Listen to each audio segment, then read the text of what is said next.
You're watching Let's Chat.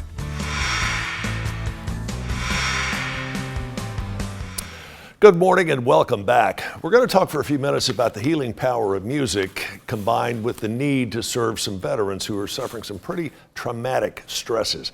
Who better to talk about that than our next guest, Staff Sergeant Rick Gerke, and Rick is a veteran of the United States Air Force. First of all, Staff Sergeant Gerke, thank you for your service. Thanks. You also have Star Card over here, who is also with Freedom Sings.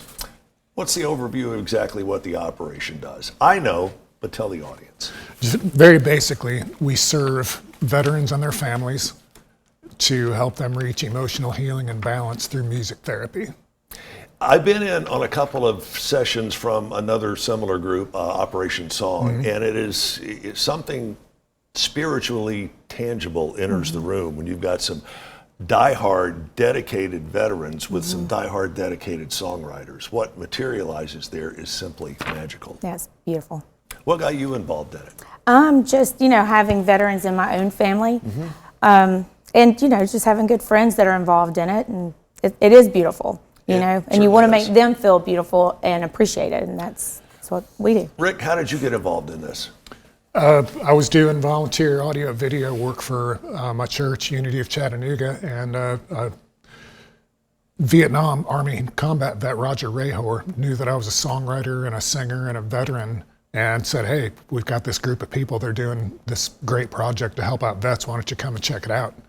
And I'd been kind of isolated from the whole military side of my life for 30 years, and I went down there and introduced myself, and they just scooped me right up, welcomed me into the fold, and took me in like a long-lost brother, and I've been with them ever since. Once you get involved in something like this, is something you plan on being involved with from here on out. That's one of the differences between Freedom Sings USA and Operation Song, which we split off from. Operation Song operates more as a in and out. Somebody comes in, they pair them up with a songwriter, get their song done, sorry, see ya.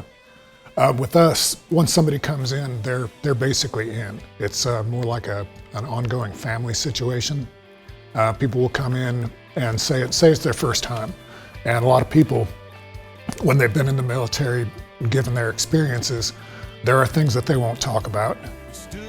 They won't talk with their pastor, they won't talk with their counselor, they won't talk with their spouse, but they get in a room full of other veterans who have different but similar experiences, and they'll talk. And when they're ready, we put them in what's called the hot seat, and they start telling their story. There's Kleenex all around the table, everybody uses them, and then we have a professional songwriter in the room who will take their story and start massaging that together into lyrics, and usually a musician that will set up a chord progression or something like that, build it into a song, and then eventually it'll go into professional production in Nashville or here in Chattanooga.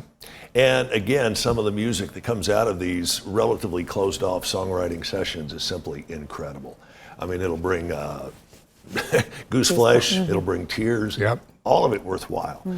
Again, you told us why you got involved in this. What is your ongoing role in this? Well, I have headed up the fashion show. This is our third year, I guess, doing this. Of course, we didn't get to do it in 20, but we're back at it. And this actual event that's coming up is honoring those women of veterans and female veterans. So this is a little bit different than what we've been doing in the past. So just to make them feel beautiful, and they all need that. Tell us a little bit more about the show itself.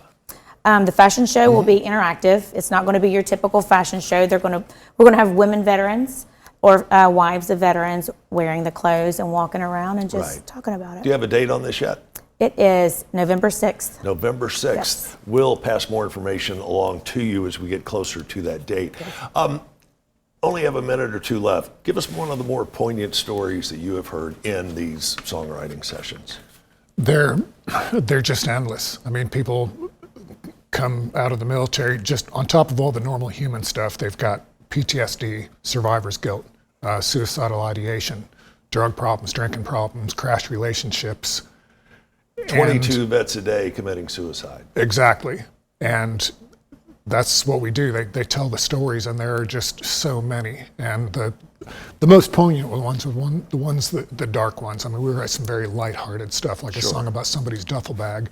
But when we hear a story about someone who's seen their friends die right in front of their faces, or they've had to be the people that handle the bodies coming out of the conflicts and everything, there are so many of them, and I wouldn't want to point to one specific one as being more important than the other, because they're all equally important. Thank you for your service to our country, and thank you what you're doing for Freedom Sings USA. Star, thank you so much for joining us as well. If you want to find out more details, it's quick and easy. Give us a website we can go to else get involved or perhaps make a financial contribution.